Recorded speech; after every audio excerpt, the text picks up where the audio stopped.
using the understanding of precession, which couldn't have any less significance to this event, no matter how well that they understood it. So let's take a look at what supposedly got this whole thing started, the Mayan calendar. The first question is, did the Mayan long count calendar predict the end of the world? No. There is no reference to this concept in Mayan culture. These ideas about the Mayan calendar are imposed by us, and not by the Mayans. Again, quoting John Major Jenkins, he says, "I do not concur with the Neo-Atlantean pole shift cataclysmologists on the idea that the world will literally end in 2012. With this distinction in mind, I admit that I still occasionally write as a shorthand note, end date, or end date in 2012. This does not mean that I believe the Mayan calendar or the world will end in AD 2012. Often when you listen or read or watch a presentation on 2012, they will make the jump from the resetting of the calendar to it must mean that the major cataclysms are coming in a very slick way, usually not dwelling on this important transition. Those that do mention it usually cite one of the following reasons to tie it together. Number one, that a Mayan ballgame was actually symbolism that told us about galactic alignment, and number two, that certain pictorials of the sacred tree also speak of galactic alignment. While I don't agree with the logic used to make these connections and think that they are far-fetched and in some cases frivolous, for the sake of argument, I will say that the Mayans did for whatever reason choose to end their calendar on this 2012 solstice because of the visual effect of the sun rising in galactic center on that date, and that they fully knew of this effect. But even then, this would only be of local, religious, or mathematical significance. That is to say, if the Mayans believed it was a symbol of rebirth when the sun appeared in the Milky Way galaxy, it would be their prerogative. But it wouldn't have any galactic importance. There is also this idea that the Mayans were able to miraculously determine these events, but it should be noted that Western society discovered the precession of the equinoxes at least 100 years before the first Mayan calendar was ever made, so it wasn't exactly a new concept. The calculations to determine these events are not magical, but a matter of mathematics and astronomical observations. The Mayan culture stayed stable for centuries, so it's entirely possible for an astronomer to plot the position of some stars at midnight at the equinox, and his grandson to plot the same stars 72 years later, and realize that the stars had all shifted 1 degree in that time.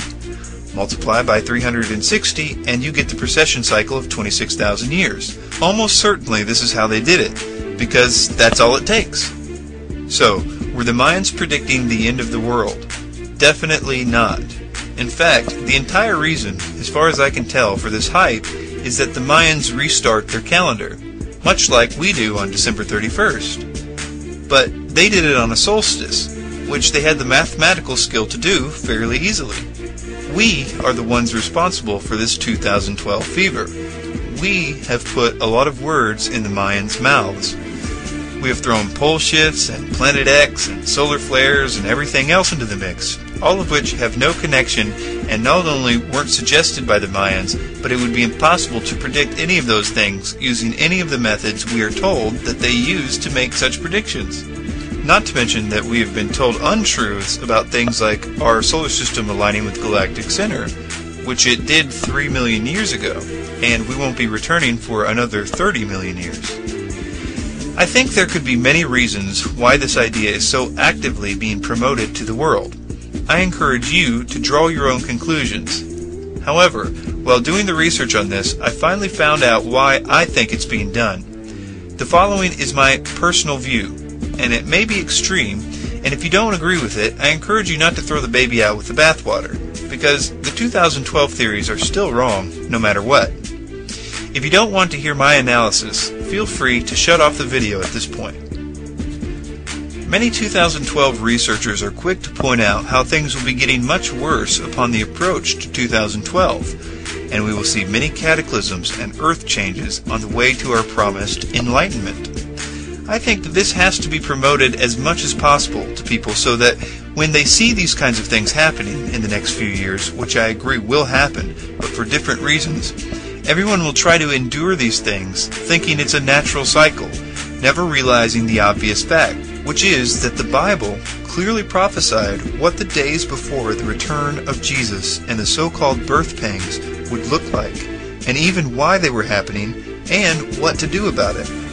This 2012 thing is both the proverbial carrot on the string, which keeps us looking for our illumination, while simultaneously gives us the pride that we know that all these terrible things are a result of science. Thus, there is no reason to pay attention to any of that. I hear a lot of criticisms of the Bible. I'm not too impressed with most of them. But surprisingly, the one that could really have an impact is never used, even by the fiercest critics, which is challenging the fact that the Bible has never missed in regards to prophecy. That is, that it is 100% accurate. And the Bible itself is full of prophecies. Almost 25% of the Bible is prophecy at the time that it was written. And because of the Septuagint, it can be demonstrated easily that it was written before the events it prophesied happened. And these aren't vague Nostradamus-type prophecies either. They are talking about specific kingdoms and people and places and wars and times and even names, all of which came 100% true. And I think sometimes we don't remember that for about 1,200 of the past 2,000 years, it was completely illegal to own a Bible. It was punishable by death. So I think sometimes we take for granted this book, and considering its track record, it should be the most important book on our bookshelf. Thank you for your time.